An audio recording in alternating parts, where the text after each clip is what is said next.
அரசியல் அறான்றது உங்ககிட்ட இருக்கான்னு கேக்குறீங்களே எங்க தலைவரை பார்த்து.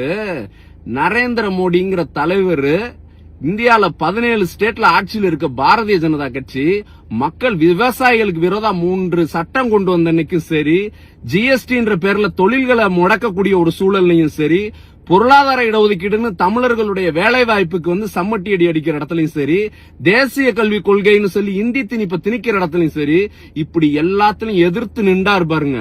அதுதான் அரசியல் அறம். தெரியுதா விஜய்? இதுக்கெல்லாம் ஒரு விஷயத்துக்கு உங்களால குரல் கொடுக்க முடியும் நினைக்கிறீங்களா? நீங்க உங்களால முடியாது விஜய். அரசியல் மாண்பு இல்லைன்னு சொல்றீங்க எங்க தலைவரை பார்த்து. அதாவது மணிப்பூர்ல பெண்கள் பாதிக்கப்பட்டப்பையும் அந்த மாநிலத்திலிருந்து யார் நமக்கு ஓட்டு போட்டோ அதன் மூலமா அரசியல் ஆதாயம் எதுவுமே இருக்காதுன்னு அந்த இடத்துல குரல் கொடுத்தாரு பாருங்க. அதுதான் அரசியல் மாண்பு. காஷ்மீருக்கு சிறப்பு சட்டத்தை 370 மோடி அரசு ரத்து செய்யும் போது அந்த காஷ்மீருக்கும் குரல் கொடுப்பாரு பாருங்க. அதுதான் அரசியல் மாண்பு, அதுதான் அரசியல் அறம். அங்கதான் மனிதாபிமானம் இருக்கு.